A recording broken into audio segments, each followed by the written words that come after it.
नमस्ते मेरे प्यारे बच्चों। आज मैं वापस आपके लिए एक बढ़िया सा टॉपिक रीजनिंग का लेकर आया हूँ। मैं आशा करता हूँ आप मेरी जो पूर्व पहले की जो क्लासें हैं वो समझ में आ रही होगी आपको। और यदि आपको कोई भी डाउट हो या तो आप कमेंट बॉक्स में लिख सकते हो, ठीक है। तो आप सभी का समाधान के YouTube यानी कि ऑनलाइन प्लेटफॉर्म पर स्वागत है। आप सभी का हार्दिक अभिनंदन और स्वागत। चलो अपन पहले सवाल की ओर बढ़ते हैं। कभी आज का जो टॉपिक है वो है डाइस यानी कि पासा। जो हम यानी कि बचपन के अंदर हम देखे हैं कि भाई लूडो या आपने और कोई गेम है जैसे कि सांप सीढ़ी खेल ली है तो उसके अंदर क्या काम में आता था, एक डाइस यानी कि पासा काम में आता था। आज हम उसके सवाल करने वाले हैं। उसके लिए हम बेसिक चीज़ें पहले बात करेंगे, उसके बाद हम सवालों की ओर बढ़ेंगे। देखो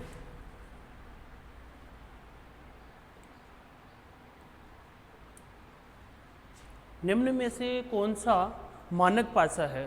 पहले तो हम बात कर लेते हैं मानक पासा किसे कहते हैं। तो मानक पासा वह पासा होता है जिसमें क्या विपरीत फलक होते हैं। उन विपरीत फलकों के अंकों का जोड़ क्या होना चाहिए, क्या होना चाहिए, 7 होना चाहिए। यदि मानक पासा के विपरीत फलकों के अंकों का योग यदि 7 है तो वह पासा मानक होगा। यदि उसके पास पास के फलकों के अंकों का योग यदि 7 है तो वह पासा साधारण पासा होगा। ठीक है, मैं आपको एक पासे की मदद से समझाता हूँ। देखो मेरे पास एक गन है, वैसे आप इसे पासा भी मान सकते हैं। यदि मैंने इसको वैसे मॉडिफाई नहीं किया, बाकी आप मान लो कि जैसे कि इसके 6 पलक है, 6 पलक में से जैसे यहाँ कोई नंबर लिखा हुआ है 2, 3, 5 और इसके जस्ट पीछे जो नंबर होगा उन दोनों अंकों का योग क्या होना चाहिए, 7 होना चाहिए। यदि वह 7 हो गया तो वह मानक पासा है। मैं कहूँ आपको अधिकतम इसकी कितनी सतह दिख रही है, यानी कि मैं किसी भी डायग्राम में यदि इसे रखूँ, किसी भी एंगल पर यदि मैं इसे रखूँ तो इसकी अधिकतम 3 सतह हम देख सकते हैं। ठीक है, ऐसे आप एक सतह देख पा रहे हो, मैं ऐसे करूँ तो 2 सतह और अधिकतम आप 3 सतह देख सकते हो। तो चित्रों के अंदर भी जो आपके पास सामने निम्नांकित चित्र है उसमें भी हम क्या कर पा रहे हैं, 3 सतह देख पा रहे हैं। 3 सतहों की हम बात करें भी 3 सतह हमें दिख रही है और 3 सतहों के हमें अंक दिखेंगे या जो भी आपके पास आरेखित किया हुआ है जैसे डॉट से आरेखित किया गया है तो वो हमको दिखेंगे। मैं कहूँ कि भाई हम मानक पासे की कैसे पता करें, तो यदि पास पास की सतह के जो अंक या जो डॉट है उनका योग यदि 7 हो गया तो वह पासा साधारण पासा होगा, वह मानक पासा नहीं हो सकता। तो हमें बताना निम्न में से कौन सा मानक पासा है। तो हम बात करें कि पहले ऑप्शन की ओर बढ़े, जैसे कि यहाँ 5 है और 1, तो 1 और 5 को मैं यदि जोड़ूं, 1 और 5 को मैं जोड़ूं तो क्या आ जाएगा, 6 आ जाएगा। 1 है और 1 और 4 को मैं यदि जोड़ूं तो क्या आ जाएगा, 5 आ जाएगा। 4 और 5 को मैं यदि जोड़ूं तो क्या आ जाएगा, 9 आ जाएगा। यानी इनके निकट वाले फलकों का योग क्या है, 7 नहीं है, यानी कि यह पासा क्या है, मानक पासा है। और अन्य में देख लेते हैं, जैसे कि यहाँ 3 है, यहाँ 6, यहाँ 4 है और यहाँ 6 है। 4 और 6 को मैं यदि जोड़ूँ तो क्या आ जाएगा, 10।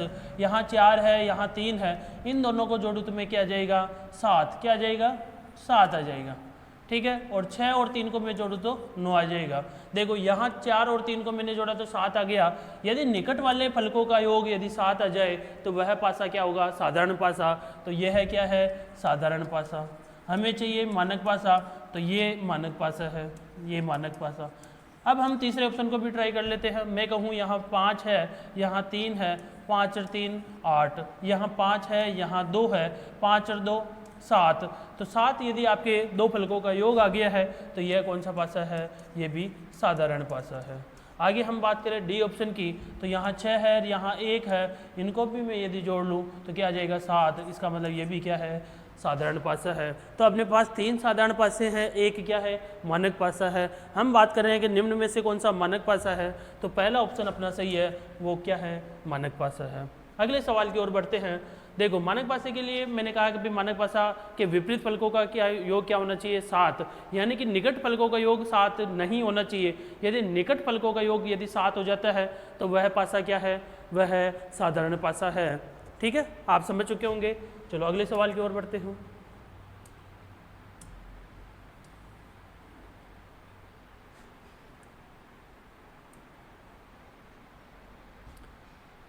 देखो 4 के विपरीत सतह कौन सी होगी? क्या 4 के विपरीत सतह कौन सी होगी? जैसे कि मैं बात करूँ, ये आपके पास एक पासा है और ये जो पासा है आपको जैसे कि यहाँ अंक दिख रहे हैं, मान लो कि भाई ये जो पासा है वो सेम ऐसे है, इसमें एक जगह 4, एक जगह 5 और एक जगह 3 लिखा हुआ है। क्या 4, 5 और 3। और इसी पासे को मैं घुमाकर बताऊं कि भाई इसमें एक जगह क्या लिखा हुआ है, 6, 4 और 2 लिखा हुआ है। हमें चाहिए 4 के विपरीत सतह पर कौन सी संख्या होगी। तो मैं कहूँ 4 के पास में क्या है, 5 है। तो क्या 4 के पास में 5 है तो 4 के विपरीत 5 हो सकता है? नहीं हो सकता। 4 के पास में क्या है, 3 है, तो क्या 4 के विपरीत 3 हो सकता है? नहीं हो सकता। यहाँ 4 है तो 4 का विपरीत भाग ये होगा, तो 4 के पास में 5 नहीं हो सकता। 4 के पास में 4 के पास में 5 है तो विपरीत नहीं हो सकता। 4 के पास में 3 है तो 3 भी क्या, विपरीत नहीं हो सकता। सेम अगले वाले चित्र की बात करें कि यहाँ 6 है, यहाँ 4 है, यहाँ 2 है, तो 4 के पास 6 है तो 4 के पास यदि 6 है तो वो विपरीत नहीं हो सकता। 4 के पास यदि 2 है तो 2 भी क्या, उसके विपरीत नहीं हो सकता। तो इसके विपरीत कौन सा होगा? मैं कहूँ 4 के पास क्या है, 2 है, ये यदि पास है तो ये विपरीत नहीं हो सकता। 4 के पास क्या है, 3 है, ये यदि पास है तो ये भी विपरीत नहीं हो सकता। 4 के पास क्या है, 5 है, ये यदि पास है तो ये भी विपरीत नहीं हो सकता। तो 4 के विपरीत क्या हो सकता है, 4 के विपरीत 3 हो सकता है। तो पासे को सॉल्व करने के मुख्य 3 नियम है। जो मुख्य नियम है उसमें पहला जो नियम है वो है निकटतम का नियम। आप किसी भी गाइड को पढ़ोगे तो वहाँ नियम होंगे, और मैंने एक बेसिक तरीके से बताया कि भाई पासे के जो सतह आपको दिख रही है तीनों, उन सतहों में यदि पास पास वाले फलक आपको दिखाई दे रहे हैं तो वो कभी विपरीत नहीं होंगे। और निकटतम का नियम आप किसी गाइड से पढ़ोगे तो उसमें भी यही बताया गया है कि पासे के अंदर जो भी आपको जैसे कि 4 के विपरीत फलक बताना है तो 4 के पास वाले फलक पर जो भी संख्या होगी वो कभी भी विपरीत नहीं हो सकती। तो इसे कहते हैं निकटतम का नियम, यानी कि निकट वाली संख्या कभी विपरीत नहीं हो सकती। तो 4 के निकट 3 है तो ये विपरीत नहीं हो सकता। 4 के निकट 5 है तो ये भी कभी विपरीत नहीं हो सकता। 4 के निकट 2 है तो ये भी विपरीत नहीं हो सकता। 4 के निकट क्या है, 6 है, तो ये भी कभी विपरीत नहीं हो सकता। इसका मतलब इसका सही आंसर क्या है, इसका आंसर 1 है, क्योंकि 4 के निकट 1 कहीं भी नहीं है दोनों चित्रों में। तो इसका सही आंसर क्या है, 1 है। अगले सवाल की ओर बढ़ते हैं।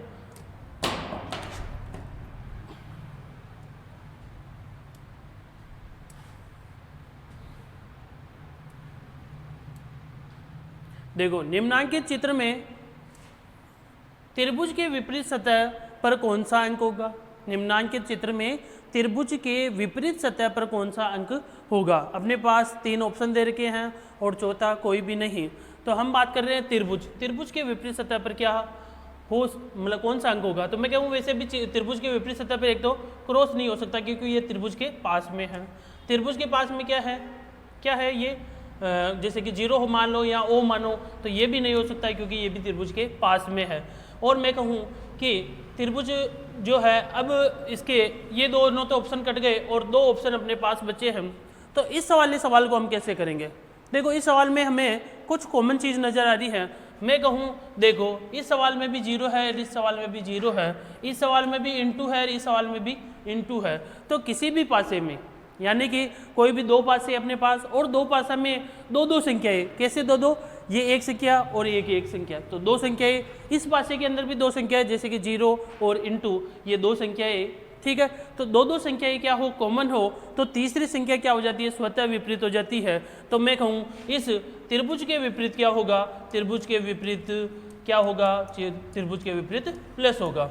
कैसे, मैं कह रहा हूँ 2 पासे हैं और 2 पासों में ऐसी स्थितियाँ बताई गई है कि इसमें 2 संख्याएं कॉमन है, जैसे कि * इसमें भी है, * इसमें भी है, 0 इसमें भी है, 0 इसमें भी है। तो 2 संख्याएं दोनों पासों में कॉमन है। तो तीसरी संख्या जो होगी वह अगली तीसरी संख्या के स्वतः क्या हो जाएगी, विपरीत हो जाएगी। तो त्रिभुज के विपरीत क्या होगा, त्रिभुज के विपरीत प्लस होगा। ठीक है, आप सब समझ चुके होंगे। इसे कहते हैं सेकंड नियम। पासे को सोल्व करने का सेकंड नियम कहते हैं। सेकंड नियम होता है उभयनिष्ठ का नियम। उभयनिष्ठ का मतलब दोनों पासे में कॉमन चीज़ें क्या है, यहाँ इंटू है, यहाँ भी इंटू है, यहाँ जीरो है तो वहाँ भी जीरो है, तो ये उभयनिष्ठ है। दो संख्याएं यदि उभयनिष्ठ हो तो हम इसे तीसरी संख्या को अगले पासे की तीसरी संख्या के स्वतः विपरीत क्या बता देंगे, भाई ये उनके विपरीत होगी, क्योंकि उभयनिष्ठ का नियम कहता है यदि दो संख्याएं कॉमन है तो तीसरी संख्या स्वतः विपरीत होती है। ये दूसरा नियम है। अगले सवाल की ओर बढ़ते हैं।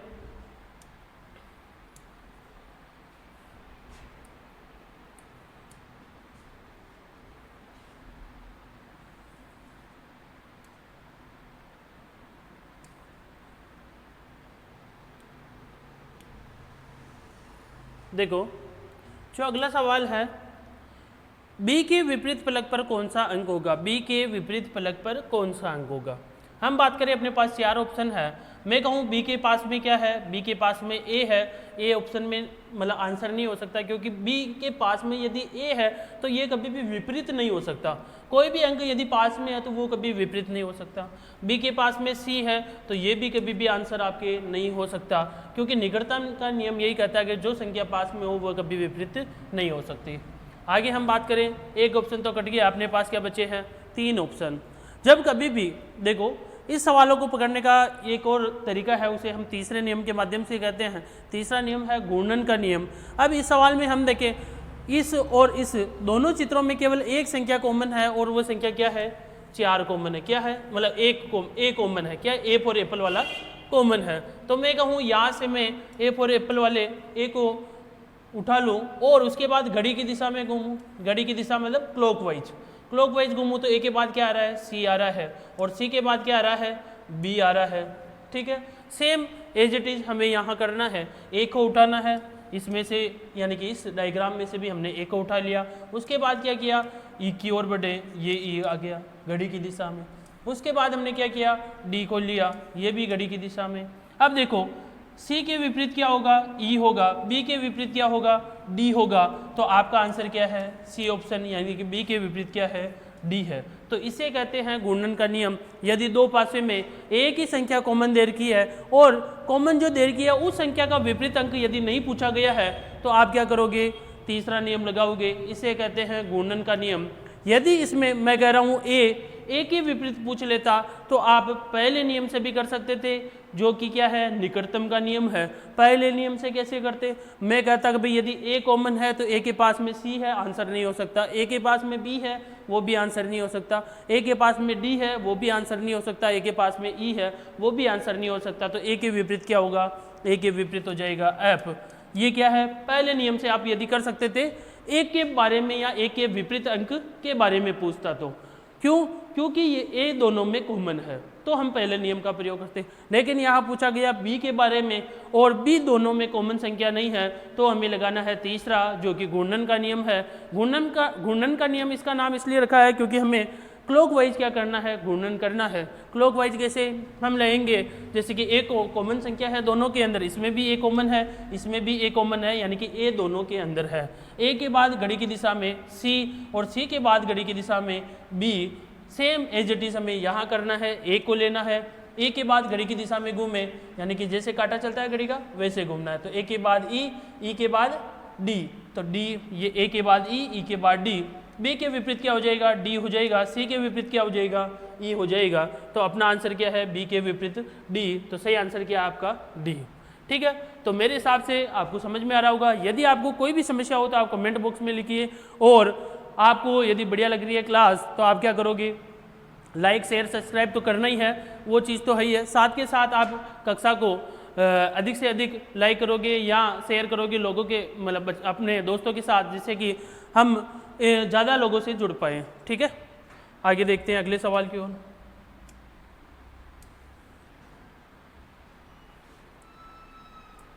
देखो अगला जो सवाल है 3 पासों का है, दिख रहा होगा आप सभी को, 3 पासे हैं। अब 3 पासों का सवाल आ जाए तो कैसे करें, हमने 3 नियमों की बात करी, उन 3 नियमों के आधार पर हम क्या करेंगे, इन 3 पासों का जो सवाल आएगा उसको सोल्व। पहला नियम था निकटतम का नियम, दूसरा नियम था उभयनिष्ठ का नियम जो कि कॉमन है, तीसरा नियम था कि गुणन का नियम। ठीक है, अब हम तीनों के आधार पर ऐसे 3 पासों वाले सवालों को सोल्व करेंगे।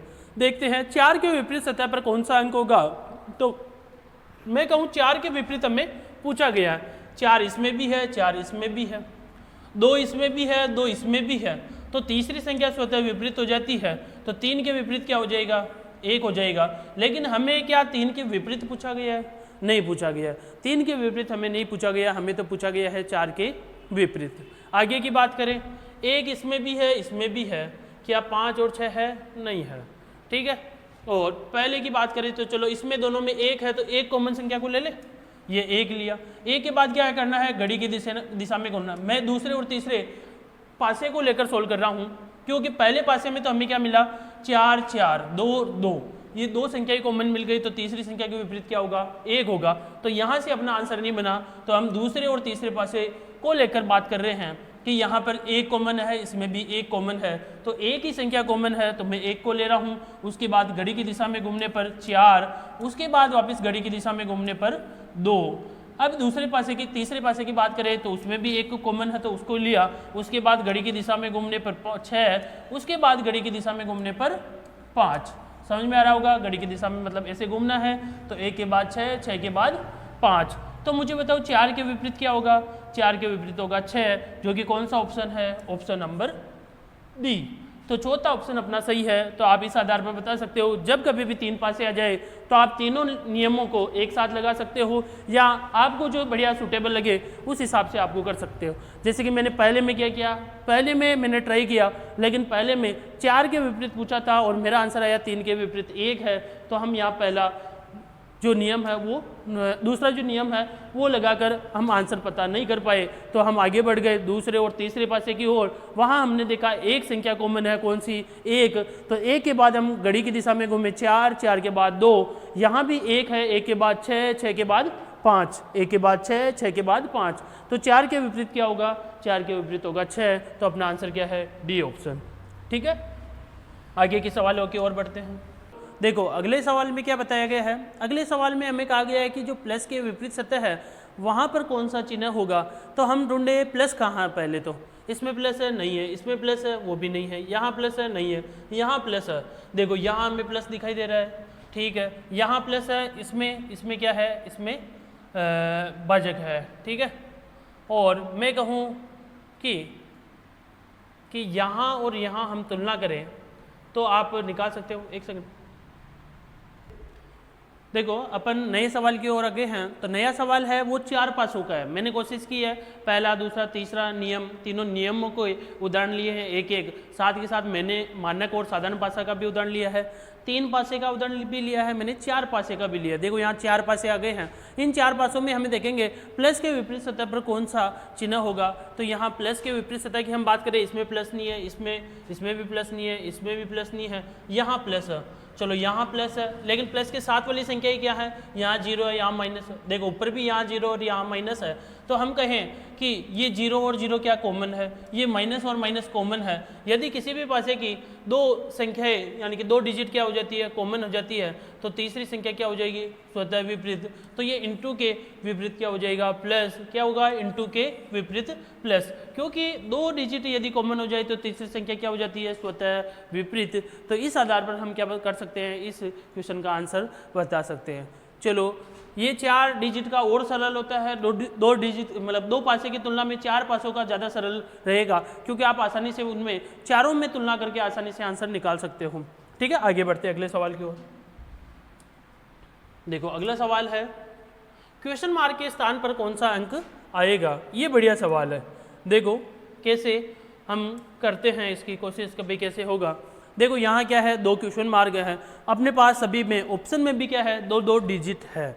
तो 2 डिजिट में से कौन से 2 डिजिट है जो वहाँ पर क्या सही बैठेंगे, इसकी हम बात करते हैं। देखो कैसे, यदि मैं कहूँ पहले और दूसरे में यदि मैं देखूँ तो क्या संख्या कॉमन है, 5 कॉमन है, यहाँ भी क्या है, 5 कॉमन है।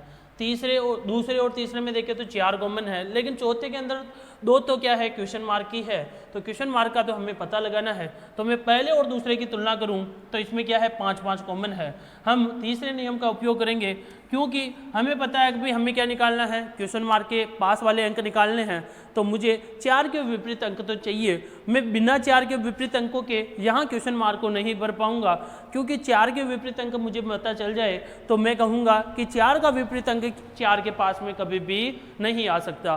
क्या 4 के विपरीत वाला अंक 4 के पास बैठ सकता है? क्या नहीं बैठ सकता। इसलिए हम क्या करेंगे, 4 के विपरीत अंक को ढूंढेंगे। और कैसे ढूंढेंगे, पहले और दूसरे पासे के को हम देखें तो वहाँ हमें पता चल रहा है यहाँ भी 5 है, यहाँ भी 5 है, तो यहाँ से हम ढूंढेंगे। हम कहेंगे 5 को लिया क्लॉकवाइज घूमे 3 आ गया, फिर क्लॉकवाइज घूमे 2 आ गया, यहाँ 5 को लिया क्लॉकवाइज घूमे 1 आ गया, फिर क्लॉकवाइज घूमे यहाँ क्या आ गया 4 आ गया। तो मैं कहूँ 4 का विपरीत क्या है, 4 का विपरीत है 2। तो क्या मुझे बताओ 2 यहाँ आ सकता है? नहीं आ सकता। 2 यहाँ आ सकता है? नहीं आ सकता। तो 2 तो दोनों ही जगह नहीं आ सकता, क्योंकि 4 का क्या है वो विपरीत है, और विपरीत फलक कभी भी निकट स्थान पर नहीं आ सकता। तो मैं कहूँ देखो पहले ऑप्शन में क्या है 2 है, तो ये ऑप्शन कट जाएगा। दूसरे ऑप्शन में भी 2 है तो ये ऑप्शन भी कट जाएगा। तीसरे ऑप्शन में भी क्या है 2 है तो ये ऑप्शन भी कट जाएगा। तो अपना आंसर क्या होगा, अपना आंसर होगा 6 और 3। तो सही आंसर क्या है 6 और 3। तो हम इस आधार पर इन सवालों को कर सकते हैं। कैसे भाई 4 का विपरीत अंक कभी भी उनके निकट नहीं हो सकता। तो हमने क्या किया, वहाँ 4 है और यहाँ भी 4 है, तो हमने सबसे पहले 4 के विपरीत अंक का पता लगाया। कैसे लगाया, यहाँ 5 और 5 कॉमन थे, गुणन नियम का उपयोग किया। गुणन नियम क्या कहता है, 5 पर रुको, उसके बाद घड़ी की दिशा में चलो, तो 3 और 2 मैंने लिख दिया। 5 के बाद 3, 3 के बाद 2, फिर मैंने कहा यहाँ 5, उसके बाद घड़ी की दिशा में 1, 1 के बाद 4, 1 और 4, 4 का विपरीत क्या आ गया 2 आ गया। तो 4 का विपरीत 2 है, तो 4 के पास में 2 कभी भी नहीं हो सकता। इस ऑप्शन में भी 2 है, इसमें भी 2 है, इसमें भी 2 है, तो अपना तीसरा ऑप्शन क्या होगा, सही होगा। ठीक है, एक सवाल मैंने ऐसा और रखा है क्योंकि आपको और बढ़िया क्लियर हो जाए। देखो अगला सवाल कैसे है, देखो क्वेश्चन मार्क के स्थान पर कौन सा अंक आएगा। तो अपने पास वापस सेम एज इट इज़ वो का वही सवाल है, लेकिन देखो यहाँ पर क्या है 6 है, और मेरे इस क्वेश्चन में भी देखो इस वाले पासे में 6 है।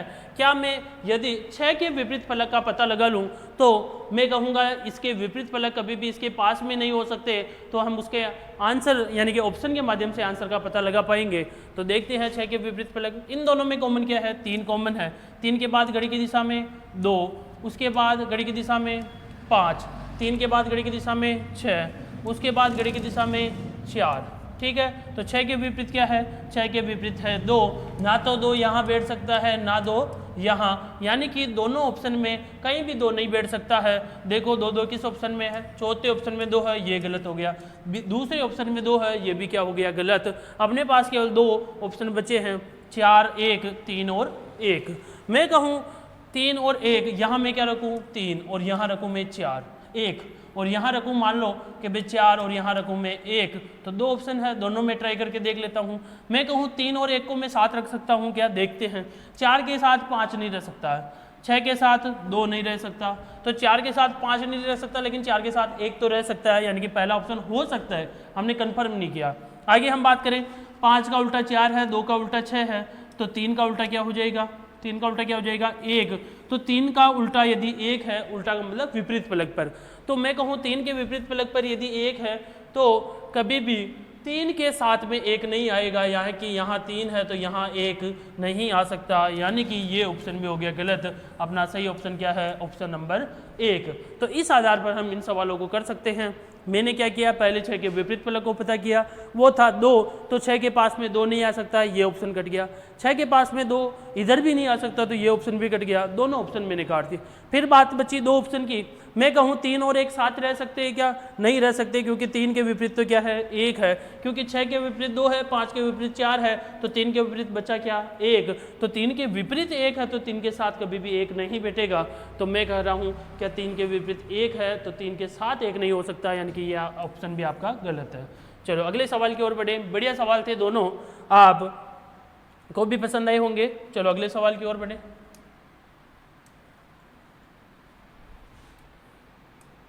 देखो सवाल है, नीचे दिए गए खुले पासे को बंद किया जाए तब कौन सा विकल्प उसे सही प्रकार से दर्शा रहा होगा। देखो ये पासे का जो सवाल है वो कौन से है, खुले पासे के सवाल है। खुले पासे के सवालों में क्या किया जाता है, मैं कह रहा हूँ खुले पासे के सवाल में केवल एक तरीका आप याद रख लेना। कैसे, मैं कह रहा हूँ दाएं से बाएं हो चाहे ऊपर से नीचे। कैसे, ये जो डायग्राम बन रहा है इसको या तो आप दाएं से बाएं देखो या ऊपर से नीचे। ये तो वैसे ऊपर से नीचे ज़्यादा संख्या दिख रही है तो हम ऊपर से नीचे देखेंगे। ऐसे ही यदि यही डायग्राम ऐसे आ जाए, कैसे, ऐसे, तो हम इसमें दाएं से बाएं की बात करेंगे। यहाँ हम बात कर रहे हैं ऊपर से नीचे की, तो ऊपर से नीचे चलेंगे और एक संख्या के बाद एक बॉक्स को छोड़ेंगे।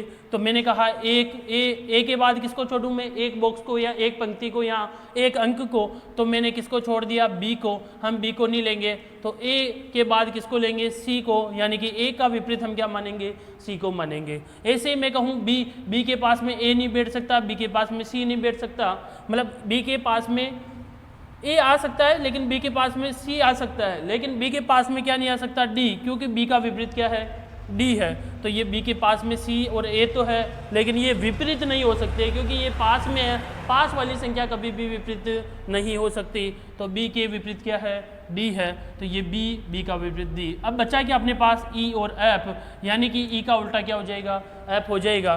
तो अपने पास देखो क्या क्या आ गया, ए का उल्टा सी, बी का उल्टा डी और ई का उल्टा एफ, ये हमें पता चल गया। क्या मुझे बताओ, ए का उल्टा यदि सी है तो क्या ए के पास में सी रह सकता है, नहीं रह सकता। यहाँ देखो इस चित्र में ए के पास में सी को बताया गया है तो ये ऑप्शन कट गया।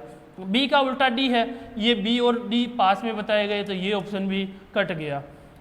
ई का उल्टा एफ है और ई और एफ को पास में बताया गया तो ये ऑप्शन भी कट गया। यदि हमने तीन ऑप्शन को गलत कर दिया तो चौथा ऑप्शन स्वतः क्या हो जाएगा, सही हो जाएगा।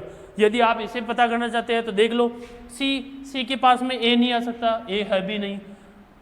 फिर आगे देखो एफ के पास में क्या नहीं आ सकता, ई नहीं आ सकता, ई है भी नहीं वहाँ। और डी के पास में बी नहीं आ सकता तो डी के पास में बी है भी नहीं। तो कौन सा ऑप्शन सही है, बी नंबर का ऑप्शन सही है। ठीक है, तो आगे सवाल की ओर बढ़ते हैं। अगले सवाल देखो, अगला सवाल है, नीचे दिए गए खुले पासे को बंद कर दिया जाए या बंद किया जाए तब कौन सा विकल्प उसे सही प्रकार से दर्शा रहा होगा। तो इस सवाल को भी हम सेम एज इट इज वैसे का वैसा ही करेंगे। मैं कहूँ ये ऊपर से नीचे की ओर बढ़े। मान लो ये जो खाली कॉलम है इसमें क्या लिख दूँ मैं, 1 2 और 3 नंबर डाल दो। क्या डाल दूँ, नंबर। यदि आप न भी डालोगे तो भी समझ जाओगे, और यदि आप नंबर डाल दोगे तो आप श्योरिटी आ जाएगी कि भाई हाँ आपने किया जो सही है। ठीक है, 1 2 3, ए के बाद एक कॉलम को छोड़ना है या एक पंक्ति को या एक अंक को छोड़ना है। तो मैं कहूँ यहाँ इन जो रेखाओं हैं मैं उनको छोड़ दिया तो ए का विपरीत क्या हो जाएगा, 2, और इन रेखाओं के विपरीत क्या हो जाएगा, ये लाल कलर का डॉट। और मैं कहूँ इस गोले के विपरीत क्या होगा, वो हो जाएगा 3। तो मैं कहूँ क्या क्या है अपने पास, ए के विपरीत क्या होगा, 2, और इन रेखाओं के विपरीत क्या है अपने पास, एक लाल कलर का डॉट, और एक गोले के विपरीत क्या है अपने पास, क्या आया, 3। ठीक है, तो ये आपस में अपोजिट है तो ये पास पास में नहीं रह सकते। कैसे, मैं कहूँ देखो ये जो रेखाएं हैं इनके पास में क्या नहीं रह सकता, ये लाल कलर का डॉट, यानी कि ये ऑप्शन अपना गलत है। फिर आगे हम बात करें, देखो ए के विपरीत क्या नहीं रह सकता, 2, और खाली जो बॉक्स है उन पर हमने नंबर डाले थे 1 2 3। ठीक है, तीनों पर हमने 1 2 3 नंबर डाले थे, यहाँ हमने भी डाल दिए 1 2 3। आप चाहो तो 2 1 3 ऐसे डालो, चाहे आप चाहो तो 1 2 और 3 ऐसे डालो, लेकिन मैं तो कह रहा हूँ 1 के पास में क्या नहीं आ सकता, 2 नहीं आ सकता। ये तो 1 और 2 पास में बैठे हैं तो ये ऑप्शन भी हो गया गलत। अब हम चौथे ऑप्शन की ओर चले तो मैं वापस बात कर रहा हूँ, जो ये खड़ी रेखा है खिड़की की तरह दिख रही है, इसके पास में एक लाल कलर का डॉट है, ये यानी कि ये इसका विपरीत फलक है। तो ये विपरीत फलक होने के कारण पास पास में नहीं बैठ सकते तो ये ऑप्शन भी कट गया। अपने पास एक ही ऑप्शन बचा है ये, तो सही आंसर क्या होगा, ये। क्यों, क्योंकि मैं कहूँ ये गोला है और गोले के पास में कौन नहीं बैठ सकता, 3 नहीं आ सकता, तो यहाँ 3 है भी नहीं। लाल डॉट के पास में ये खिड़की वाली जो जाली है वो नहीं आ सकती, वो है भी नहीं यहाँ। और तीनों में से कोई भी खालिस्तान एक आया है तो एक के अपोजिट वैसे भी कोई है ही नहीं यहाँ पर। तो मैं कहूँ सही आंसर क्या है, सही आंसर है अपना बी।